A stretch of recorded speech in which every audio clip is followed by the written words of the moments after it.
Putri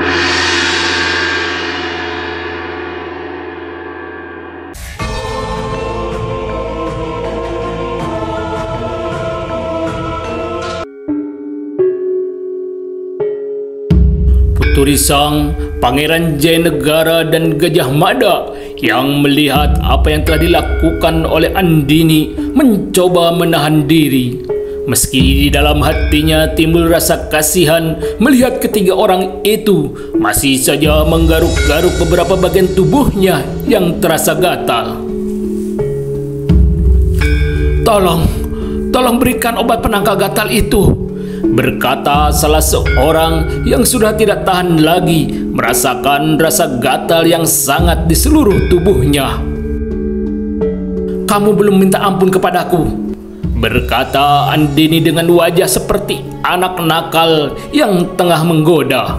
Cepat, berikan obat penangkal itu. Kami akan membiarkan kalian lewat, berkata salah satunya lagi. Bersujudlah kalian bertiga, berkata Andini dengan suara membentak.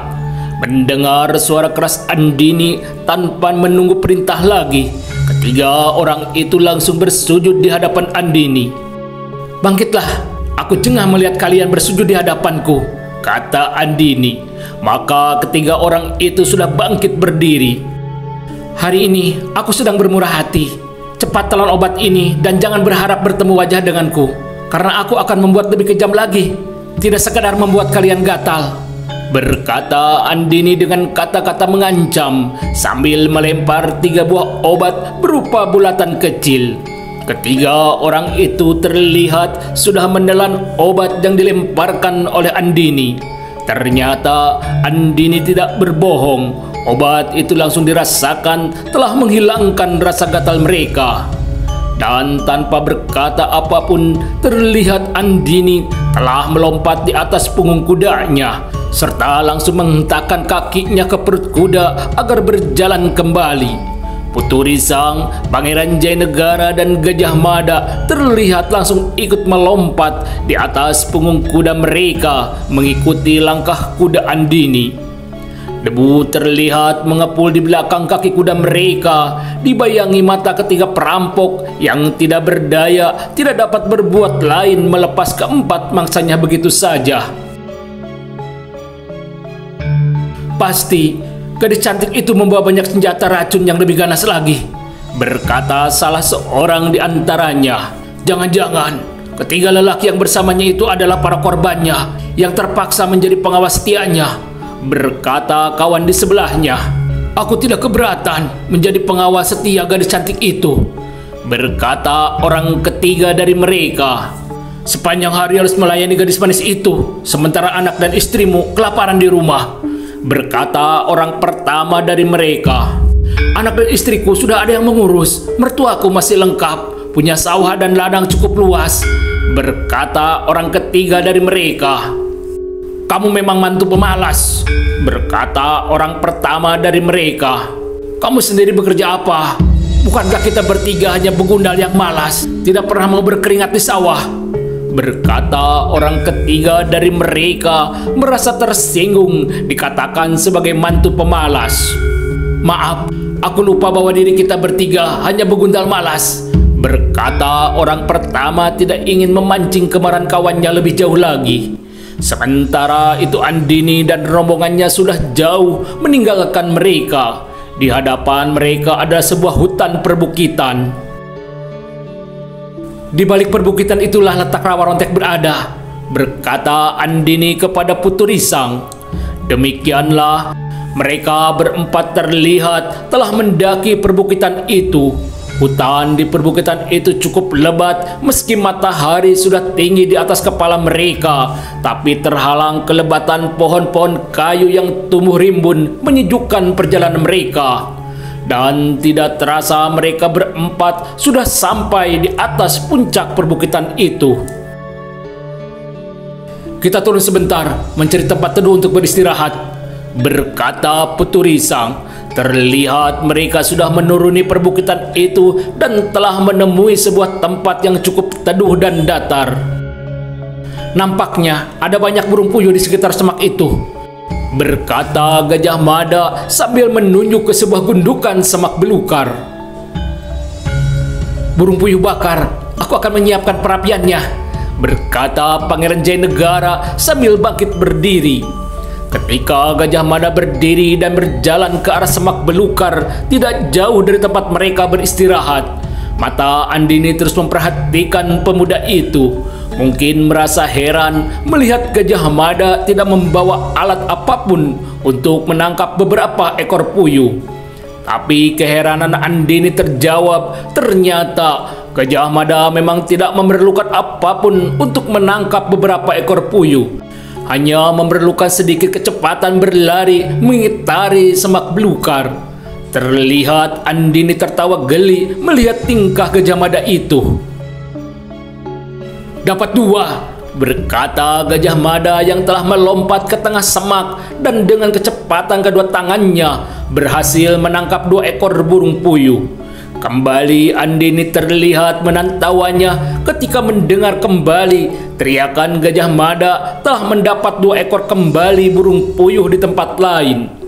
Akhirnya teriakan Gajah Mada sudah tidak terdengar lagi. Nampaknya anak muda itu telah semakin jauh masuk ke dalam hutan mencari burung puyuh.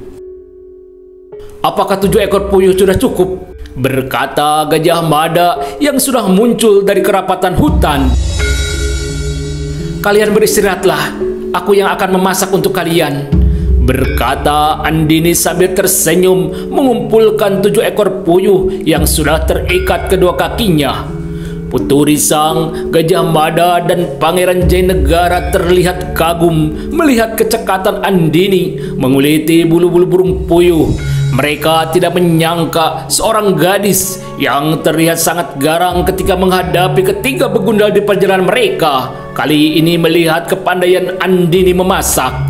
Ternyata Andini telah membawa beberapa bumbu di dalam bungkusan bekalnya.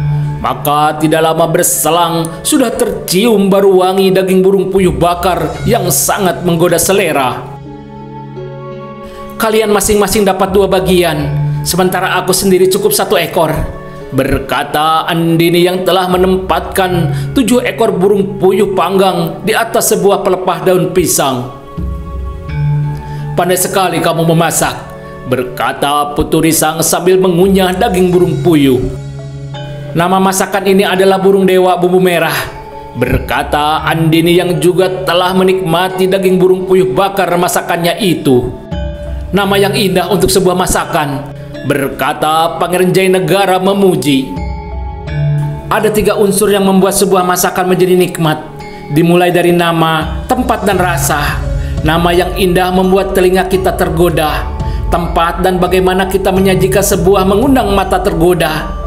Terakhir, bumbu sebagai penyedap selera akan menggoda lidah untuk merindukannya," berkata Andini sambil tersenyum tidak merasa sungkan lagi.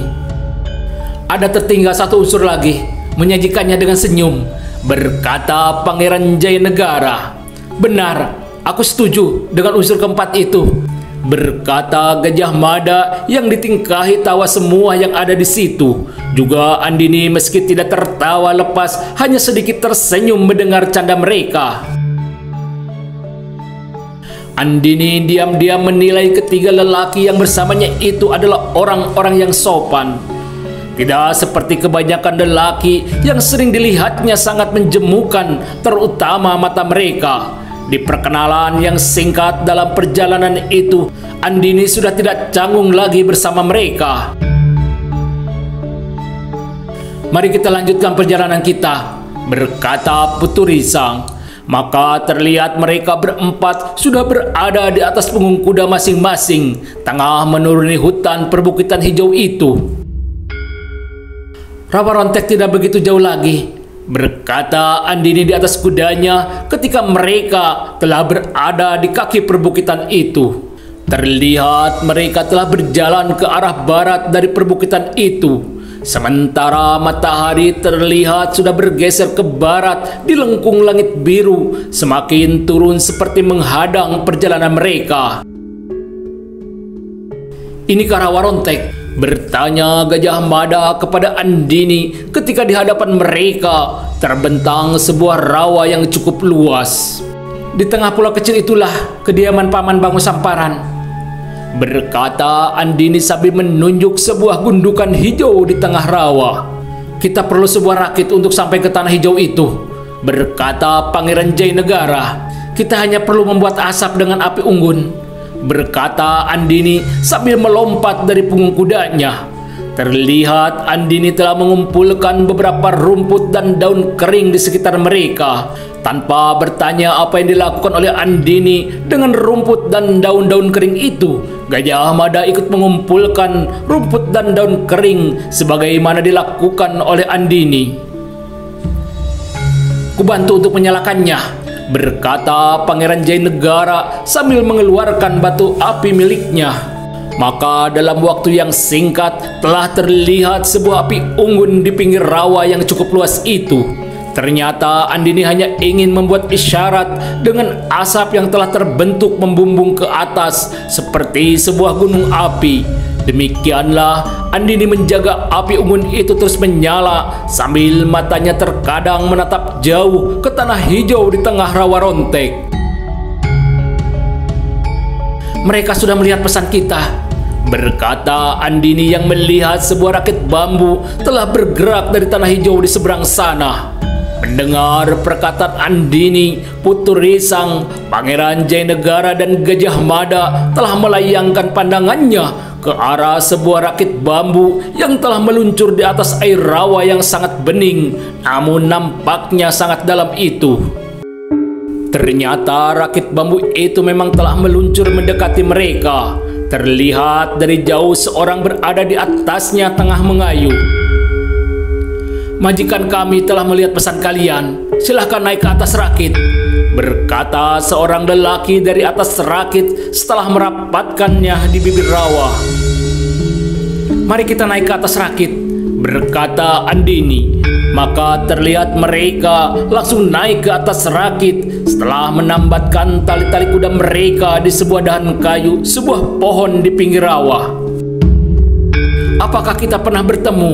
Bertanya lelaki itu kepada Putu Risang. Kita pernah bertemu, berkata Andini seperti mewakili Putu Risang. Benar, wajah jelitamu tidak akan pernah kulupakan. Seingatku kalian berdua bersama ayahmu, berkata lelaki yang sudah terlihat tua itu kepada Andini. Daya ingat Patua masih hebat. Aku memang pernah berdua ayahku menemui Paman Bango Samparan, berkata Andini kepada orang tua itu. Sementara itu rakit bambu sudah bergerak menjauhi bibir tanah rawa. Dengan sebuah galah panjang, orang tua itu telah mendorong rakit bambu itu semakin mendekat tanah hijau yang berada di tengah rawa rontek. Akhirnya mereka telah mendekati tanah hijau itu. Mereka sudah mulai dapat melihat sebuah bangunan besar terbuat dari bambu, sebuah rumah panggung. Majikan kami telah menunggu kalian, berkata orang tua itu ketika telah merapatkan rakit bambunya di sebuah dermaga kayu di tanah hijau itu. Terlihat mereka berempat beriringan menuju rumah panggung yang berada di tengah rawa itu. Sebuah pulau kecil di tengah rawa yang sangat subur dan cukup luas. Naiklah ke atas, berkata seorang lelaki dari atas panggungan rumah itu. Maka mereka pun segera naik ke atas tangga menuju panggungan. Kamu tidak datang bersama ayahmu, berkata lelaki itu sepertinya sudah sangat mengenal Andini. Ceritanya panjang, Paman, berkata Andini sambil memperkenalkan Putu Risang, Gajah Mada dan Pangeran Jayanegara kepada lelaki itu yang ternyata adalah bernama Bango Samparan. Aku tidak sabar lagi untuk mendengar ceritamu, juga kepentinganmu yang datang dari tempat yang sangat jauh.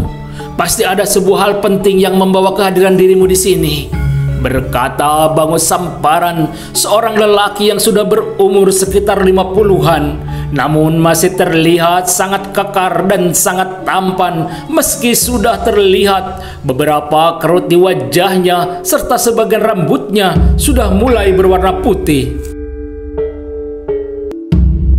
Ayahku telah terbunuh beberapa bulan yang lalu, kata Andini memulai ceritanya yang didengar oleh Bango Samparan sangat mengejutkan hatinya. Ayahmu terbunuh, berkata Bango Samparan dengan wajah terkejut. Benar paman, ada beberapa orang tidak dikenal telah datang membunuh ayahku, kata Andini yang langsung bercerita semua yang dilihatnya dalam peristiwa kematian ayahnya. Aku bersama Bibi Randu Abang telah mencoba menyusuri siapa sebenarnya orang-orang tidak dikenal itu. Saat ini baru terungkap bahwa kematian ayahku tersangkut dengan sebuah perampokan hilangnya pusaka Istana Pasundan, Kujang Pangeran Muncang. Aku yakin sekali bahwa ayahku bukan seorang perampok yang hina. Pasti ada sebuah hal lain yang telah menyeret ayahku ke dalam peristiwa perampokan itu. Itulah sebabnya aku datang ke tempat Paman Bango Samparan yang mungkin mengetahui lebih banyak tentang peristiwa perampokan itu. Lebih banyak lagi karena Paman adalah sahabat ayahku. Beberapa orang cantrik telah mencirikan seseorang bersama ayahku yang dapat kupastikan adalah Paman sendiri. Berceritalah demi diriku, wahai Paman, agar peristiwa ini menjadi lurus, agar peristiwa ini dapat mengembalikan nama baik ayahku, juga nama baik Paman yang kuyakini pasti bukan dua orang perampok hina sebagaimana pandangan mereka saat ini. Berkata dan cerita Andini dengan air mata yang tidak mampu ditahan lagi.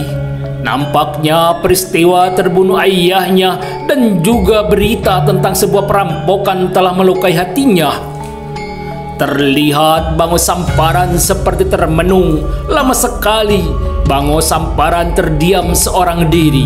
Sementara Putu Risang, Gajah Mada, dan Pangeran Jayanegara hanya terdiam seperti tengah menunggu dengan sabar apapun yang akan dikatakan oleh Bango Samparan.